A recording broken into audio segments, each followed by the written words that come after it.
एक आदमी तपते रेगिस्तान में कई दिनों से भटक रहा था। प्यास से उसका गला सूख चुका था। बड़ी मुश्किल से उसे दूर एक हरी भरी नखलिस्तान दिखाई देती है। उसे देखकर वह पागलों की तरह पानी की तरफ दौड़ पड़ता है।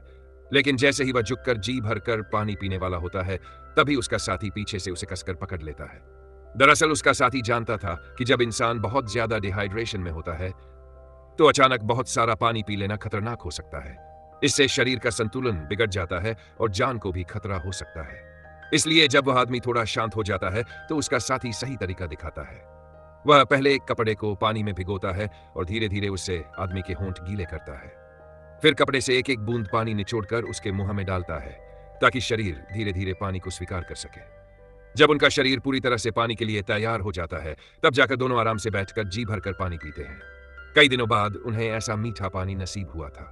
पानी पीने के बाद साथी की नजर आसपास घूमती है। तभी उसे थोड़ी दूरी पर धूप में चमकती हुई कोई चीज दिखाई देती है। वह पास जाकर देखता है तो पता चलता है कि वह एक कांच की बोतल है। यह देखकर उसके अंदर उम्मीद की एक किरण जाग जाती है, क्योंकि इसका मतलब था कि इस वीरान रेगिस्तान से पहले कोई इंसान गुजरा है। दोनों उस बोतल में पानी भर लेते हैं और फिर आगे चलना शुरू करते हैं। कुछ दूर चलने के बाद उन्हें जमीन पर गाड़ी के टायरों के निशान दिखाई देते हैं। यह देखकर दोनों बेहद खुश हो जाते हैं और उन निशानों के पीछे पीछे चलने लगते हैं। उन्हें लगता है कि शायद यही रास्ता उन्हें इस मौत जैसे रेगिस्तान से बाहर ले जाएगा। लेकिन किस्मत को कुछ और ही मंजूर था। जब वे पूरी ताकत लगाकर एक टीले के ऊपर चढ़ते हैं तो उनका दिल फिर से टूट जाता है। तेज हवा ने उन टायरों के सारे निशान मिटा दिए थे। अब उनके सामने बस चारों तरफ फैला हुआ अंतहीन पीला रेगिस्तान था। यह देखकर दोनों पूरी तरह निराश हो जाते हैं। उनके शरीर में अब आगे चलने की ताकत भी नहीं बची थी, इसलिए वही रेत पर लेट जाते हैं और बेबस होकर सो जाते हैं। अगली सुबह जब जिम की आंख खुलती है तो वह चौंक जाता है। उसका साथी श्याओ हेई कहीं नजर नहीं आता। वह काफी देर तक उसे ढूंढता है, लेकिन उसे सिर्फ थोड़ी दूरी पर रखी हुई वही पानी की बोतल मिलती है। जिम को लगता है कि शायद उसका साथी रात में कहीं चला गया या फिर मर गया। अब जिम भी समझ जाता है कि उसकी मौत ज्यादा दूर नहीं है, इसलिए वह उस पूरी बोतल का पानी एक ही सांस में पी जाता है। लेकिन बिना कोशिश किए मर जाना उसे मंजूर नहीं था। वह लंगड़ाते हुए आगे बढ़ने लगता है। उसके मन में बस एक ही ख्याल था, अगर मरना ही है तो कम से कम अपने घर की दिशा में मरना बेहतर होगा। असल में इस पूरे हादसे की जड़ जिम की पैसे की लालच थी। कुछ समय पहले उसे बताया गया था कि विदेश में काम करने से एक महीने में उतना पैसा मिल सकता है जितना अपने देश में एक साल में भी नहीं मिलता। इसी लालच में वह विदेश जाकर काम करने का सपना देखने लगा। लेकिन जब वह अपने साथियों के साथ वहां पहुंचा तो उन्हें एक एजेंट सीधे एक सुनसान रेगिस्तान में ले गया। जिम कुछ समझ पाता उससे पहले ही स्थानीय लोग उसे पकड़कर एक बाड़े के पास फेंक देते हैं। तभी उसे एहसास होता है कि उसे धोखा दिया गया है। एजेंट ने उन्हें स्थानीय लोगों को गुलाम बनाकर बेच दिया था। जिम वहां से भागने की कोशिश करता है, लेकिन एक बूढ़ा आदमी उसे कोड़े से बुरी तरह मारता है। मजबूर होकर जिम को रेगिस्तान में उसी बूढ़े के लिए भेड़ें चरानी पड़ती है। शुरू में जिम कई बार भागने की कोशिश करता है, लेकिन उसकी 2 टांगें उनकी 4 टांगों के सामने टिक नहीं पाती। जब बूढ़ा उसे पकड़ लेता है तो सजा के तौर पर उसकी एक टांग ही तोड़ देता है। उसके बाद जिम पूरी तरह डर जाता है और चुपचाप काम करने लगता है। हर दिन वह उसी अंतहीन रेगिस्तान में भेड़ें चराता रहता।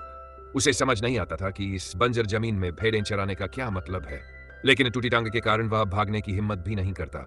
उसे लगने लगा था कि शायद उसकी पूरी जिंदगी ही खत्म हो जाएगी। लेकिन 6 महीने बाद उसकी जिंदगी में एक मोड़ आता है। उसकी मुलाकात 2 ऐसे लोगों से होती है जो उसी तरह धोखे से यहाँ लाए गए थे। तीनों के मन में एक ही ख्याल पैदा होता है, यहाँ से भागने का। एक दिन उन्हें पता चलता है कि रात को उनके मालिक शराब पीने के लिए बाहर जाने वाले हैं। बस यही मौका था। तीनों उसी रात रेगिस्तान से भाग निकलते हैं।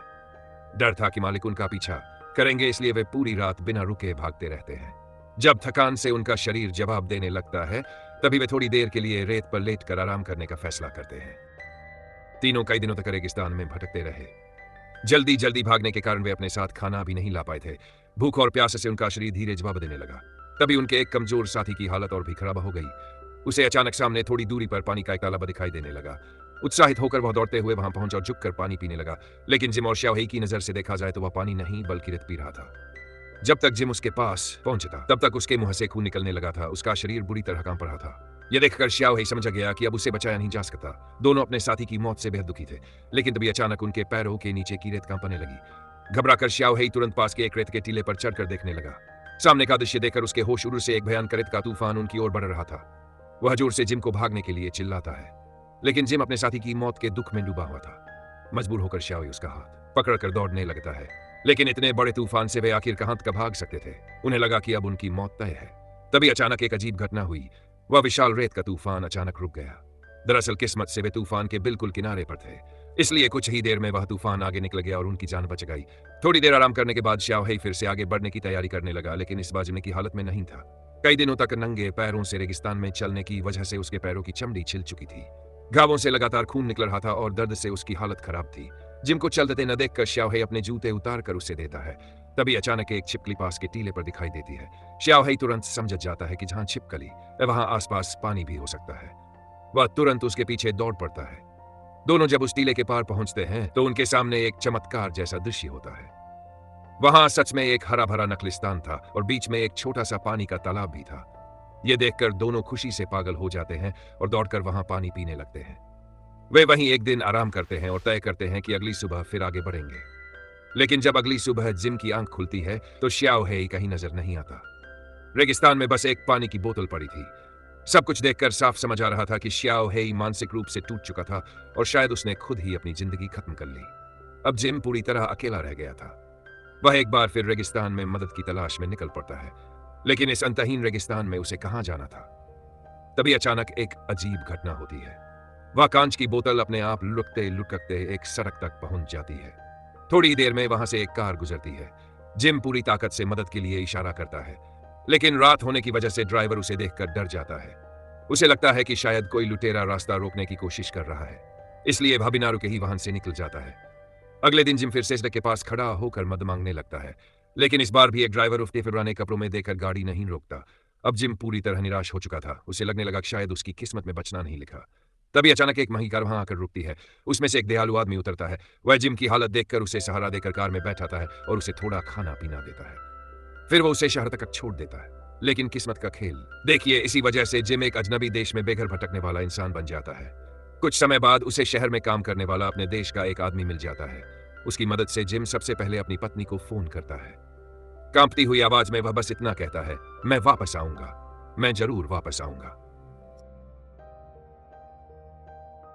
आखिरकार जिम को अपनी पत्नी से फोन पर बात करने का मौका मिला। यह वह पहला मौका था जब विदेश में फंसने के बाद वह अपनी पत्नी से बात कर रहा था। उसकी आवाज भावनाओं से काम पर ही थी। इतने समय बाद पत्नी की आवाज सुनकर वह बेहद भावुक हो गया। अच्छी बात यह थी कि उसकी पत्नी ने दूसरी शादी नहीं की थी और अब भी उसका इंतजार कर रही थी। कुछ दिनों तक आराम करने के बाद जिम पुलिस स्टेशन पहुंचता है और अपनी पूरी कहानी बताकर शिकायत दर्ज कराता है। लेकिन जब वह वहां पहुंचता तो उसे एक चौंकाने वाली सच्चाई का पता चलता है। उसे पता चलता है कि वहां बहुत सारे भारतीय लोग उसी की तरह फंसे हुए हैं।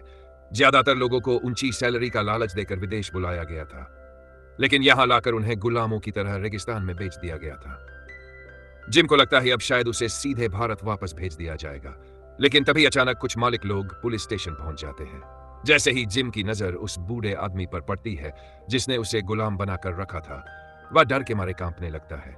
उसे लगता है कि अब उसे फिर से पकड़कर उसी नरक में वापस ले जाया जाएगा। लेकिन इस बार कहानी अलग थी।